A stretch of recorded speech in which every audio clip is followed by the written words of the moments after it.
بسم الله الرحمن الرحيم إن الحمد لله نحمده ونصلي ونسلم على رسوله الكريم أما بعد فأعوذ بالله من الشيطان الرجيم بسم الله الرحمن الرحيم والفجر وليال عشر والشفع والوتر والليل إذا يسر هل في ذلك قسم لذي حجر صدق الله العظيم وصدق رسوله النبي الكريم الأمين ونحن على ذلك لمن الشاهدين والشاكرين والحمد لله رب العالمين رب اشرح لي صدري ويسر لي أمري واحلل عقدة من لساني يفقه قولي إن الله وملائكته يصلون على النبي يا أيها الذين آمنوا صلوا عليه وسلموا تسليما اللهم صل على سيدنا محمد وعلى آل سيدنا ومولانا محمد وبارك وسلم وصل عليه الصلاة والسلام عليك يا سيدي يا رسول الله وعلى آلك وأصحابك وسلم عليك يا شفيع المذنبين الصلاة والسلام عليك يا سيدي يا رسول الله وعلى آلك وأصحابك وسلم عليك يا خاتم النبيين۔ سامعین ذی وقار، اللہ رب العزت کا لاکھوں بار شکر ہے کہ جمعۃ المبارک کی یہ عظیم ساعتیں اور مسجد شریف کا یہ پر رونق اور معطر ماحول عطا فرمایا۔ یہ ایام اور آنے والے ایام بڑی عظمت اور فضیلت کے حامل ہیں۔ آنے والے ایام ماہ ذی الحج، یہ وہ ایام ہیں جن میں دنیا اسلام کا ایک عظیم اجتماع یکسوئی کے ساتھ اللہ رب العزت کی بارگاہ میں جمع ہوتا ہے اور فریضہ حج ادا کرتا ہے۔ اور ان ایام کی عظمت کا اندازہ قرآن کریم کی ان آیات سے بھی لگایا جا سکتا ہے کہ اللہ رب العزت سورہ فجر میں ارشاد فرماتا ہے والفجر ولیال عشر،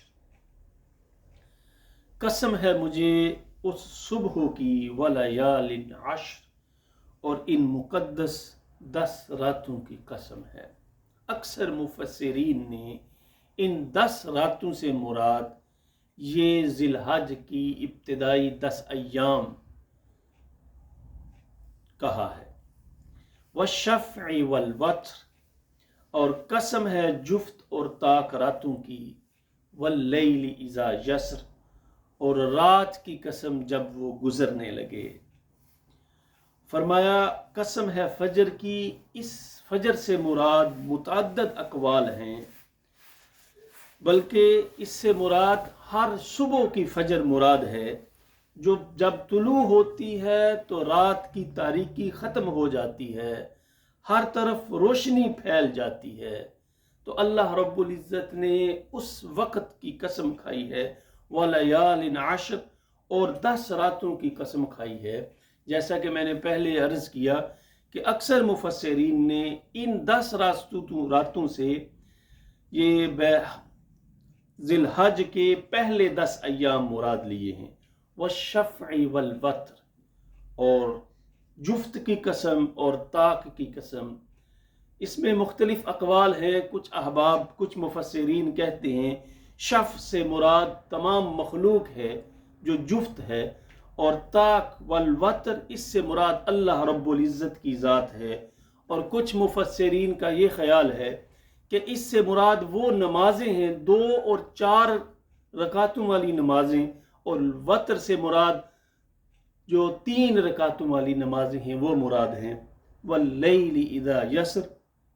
اور رات کی قسم جب وہ گزرنے لگے۔ اللہ رب العزت نے ان ساری باتوں کو بیان کرنے کے بعد یہ فرمایا حل فی ذالک قسم لذی حجر، اور جو بھی انسان عقل مند ہے، جو بھی اللہ رب العزت کی توحید پہ غور کرتا ہے، اس کے لیے ان قسموں میں نشانی ہے۔ وہ کیا نشانی ہے؟ صبح سے لے کر شام، دن رات، ہر لمحے کو اللہ رب العزت نے گنا، اور گننے کے بعد فرمایا قیامت کے دن اللہ کے حضور تمہیں پیش ہونا پڑے گا، تمہیں جواب دینا پڑے گا۔ اس عظمت سے، اس چیز سے انسان بھاگ نہیں سکتا۔ اور گزشتہ نشست میں ہم نے جو گفتگو کی تھی اسی کو آگے بڑھاتے ہوئے یہ بیان کرتا ہوں کہ ہم نے گزشتہ نشست میں یہ بیان کیا تھا، جو خوش قسمت حج اور بیت اللہ کی زیارت کے لیے تشریف لے گے ان کے لیے اللہ رب العزت نے عظیم اجر لکھا ہوا ہے، اور جو یہاں پہ ہم ہیں ہمارے لیے کیا سبق ہے اور ہمارے لیے کون سے اعمال ہے جو ان مقدس راتوں میں، ان مقدس ایام میں ہم سر انجام دیں تو اللہ کا قرب حاصل ہو سکے۔ اور بیت اللہ شریف کی زیارت اور اس کو دیکھنا اور اس کی طرف سفر کرنا انتہائی عبادت اور مقدس کام ہے۔ مشہور اور جلیل القدر تابعی حضرت عطا رحمت اللہ تعالی علیہ فرماتے ہیں النظر الی البیت عبادت والناظر الی البیت بمنزلۃ الصائم القائم الدائم۔ فرمایا بیت اللہ شریف کی طرف دیکھنا عبادت ہے، اور والناظر الی البیت، اور جو بیت اللہ شریف کی طرف دیکھنے والا انسان ہے بمنزلتی، اس کا مقام کیا ہے؟ الصائم القائم الدائم المخبت، کہ جو عاجزی کے ساتھ روزہ رکھنے والا ہے، قیام کرنے والا ہے، والمجاہد فی سبیل اللہ، جس طرح اللہ رب العزت ایک روزہ دار کو ثواب عطا کرتا ہے، ایک عبادت گزار کو اجر عطا کرتا ہے، اور ایک عاجزی کرنے والے کو اللہ رب العزت اپنی رحمتوں سے نوازتا ہے، المجاہد فی سبیل اللہ، جس طرح اللہ رب العزت ایک اس کی راہ میں جہاد کرنے والے کے مقام و مرتبے کو بلند کرتا ہے، جو یہی والناظر الی البیت، جو کعبے کی طرف دیکھتا رہتا ہے اللہ اس کے مقام و مرتبے کو بھی بلند کرتا رہتا ہے۔ اور پھر فرمایا حضرت زہیر بن محمد رحمت اللہ تعالی علیہ فرماتے ہیں الجالس فی المسجد، جو مسجد حرام میں بیٹھا ہوا ہے اور کعبہ شریف کی زیارت کر رہا ہے، ینظر الی البیت، جو کعبے کی زیارت کر رہا ہے، لا یطوف بہ ولا یصلی، نہ وہ طواف کر رہا ہے نہ وہ نماز پڑھ رہا ہے، اس کا کام کیا ہے؟ صرف اس کعبے کو دیکھ رہا ہے۔ ولا یصلی افضل من المصلی فی بیتہ، جو گھر میں انسان نماز کی نیت کر کے نماز ادا کر رہا ہے، کعبے میں بیٹھ کے کعبے کی زیارت کرنے والے کو اللہ اس سے زیادہ اجر عطا فرما رہا ہے۔ لا ینظر الی البیت، جو مسجد میں نماز نہیں ادا، گھر میں نماز ادا کر رہا ہے لیکن اس کے سامنے کعبہ نہیں ہے، اور جو نماز ادا کرنے کے بغیر مسجد حرام میں بیٹھ کے صرف اس کعبے کو دیکھ رہا ہے، اللہ کے ہاں اس کا مقام زیادہ ہے۔ اور اسی طرح حضرت عبداللہ بن عباس نبی اکرم صلی اللہ علیہ وآلہ وسلم کا ارشاد نقل فرماتے ہیں ان اللہ تعالی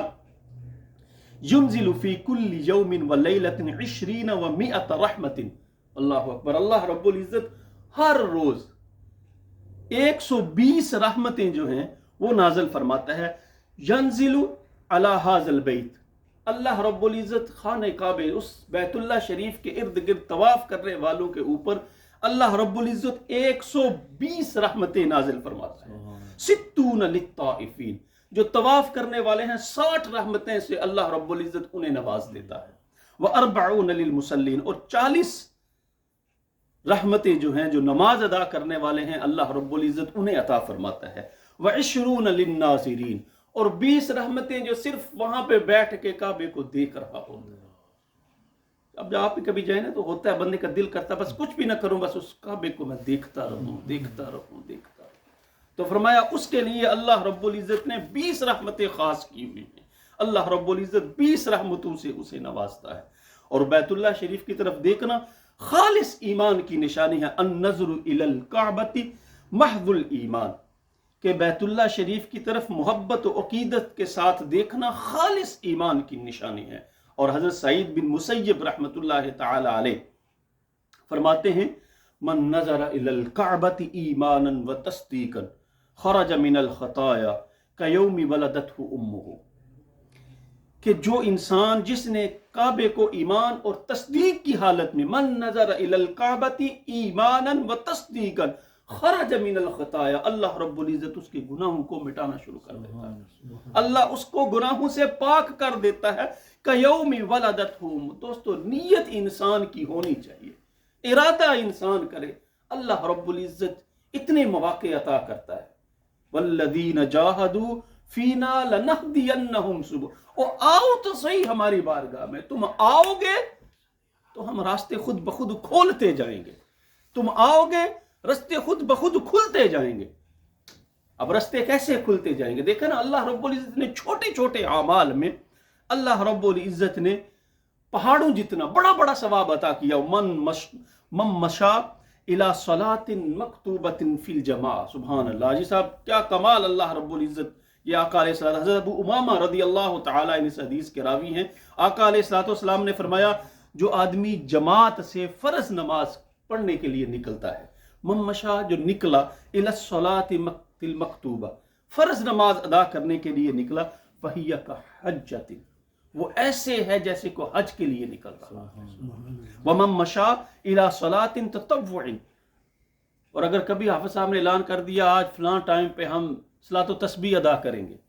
نفل نماز کے لیے کوئی نکل رہا ہے، یا ویسے ہی دل میں ارادہ کیا ہم نفل نماز کے لیے میں مسجد کی طرف جا رہا ہوں، فہی کعمرۃ تامۃ، کامل اللہ رب العزت عمرے کا ثواب ادا کرتا ہے۔ والذین جا، تم نکلنے کی کوشش کرو، اللہ خود بخود تمہارے لیے راستے بنانا شروع کر دیتا ہے، اللہ خود بخود تمہیں عطا کرنا شروع کر دیتا ہے۔ نکلو تو صحیح اللہ رب العزت کی بارگاہ میں، جب آؤ گے تو اللہ نوازتا چلا جائے گا۔ اور من خرج من بیتہ، یہ غالباً یہ حدیث مبارکہ میں نے گزشتہ نشست میں بیان کی تھی کہ جو گھر سے نکلتا ہے نماز کے لیے، اللہ اسے الصلاۃ فی مسجد قباء کعمرۃ، مسجد قباء میں جو نماز ادا کرتا ہے وہ عمرہ کے برابر اللہ رب العزت اسے ثواب عطا کرتا ہے۔ من تطہر فی بیتہ، آئے ایک حدیث یاد آ رہی ہے، آخری بات، آقا علیہ الصلوۃ والسلام حج ادا فرما کر مدینہ شریف تشریف لے گئے نا، تو حدیث شریف میں آتا ہے، یہ بخاری شریف کی 1863 حدیث ہے، تو حضرت عبداللہ بن عباس رضی اللہ تعالیٰ عنہما اس حدیث کے راوی ہیں، تو آقا لما رجع النبی صلی اللہ علیہ وسلم من حجتہ، جب آقا علیہ الصلوۃ والسلام حج سے روانہ ہوئے نا مدینہ شریف کی طرف، راستے میں ایک انصاریہ خاتون ام سنان وہ آپ کو ملی، تو فرمایا ما منعک من الحج، ام سنان میں حج کر کے آ رہا ہوں، تجھے کس چیز نے روکا کہ تم میرے ساتھ حج پہ نہ جا سکی؟ آئے میرے آقا جانتے تھے نا ساری میری امتی تو میرے ساتھ حج نہیں نہ کر سکتے، اس حدیث میں میرے آقا نے بتا دیا کہ وہ ثواب تمہیں کیسے مل سکتا ہے کہ تم بھی میرے ساتھ حج کر سکو۔ فرمایا ام سنان تمہیں کس چیز نے روکا؟ تو ام سنان جواب دے، قالت ابو فلان، نے کہا یعنی میرے خامد، یا رسول اللہ میرے خامد ان کی وجہ سے میں حج پہ نہیں جا سکی۔ خامد نے روک دیا، کیوں روکا؟ کان لہو ناضحان، کہ یا رسول اللہ 2 اونٹ تھے ہمارے پاس، ایک اونٹ پہ میرے خامد آپ کے ساتھ حج کے لیے تشریف لے گئے، آپ کے ساتھ وہ حج میں شامل ہو گئے، حج علی احدہما، ایک اونٹ لیا وہ آپ کے ساتھ حج پہ چلے گئے، اور پھر میں والآخر یسقى ارضا لنا، اور دوسرا اونٹ جو ہے اس کے ساتھ تو میں یہ اپنی کھیتی باڑی کرتی ہوں، اپنے کھیتوں کو پانی دے رہی ہوں، اس وجہ سے میں یا رسول اللہ آپ کے ساتھ حج پہ حاضر نہیں ہو سکی۔ آقا علیہ الصلوۃ، اچھا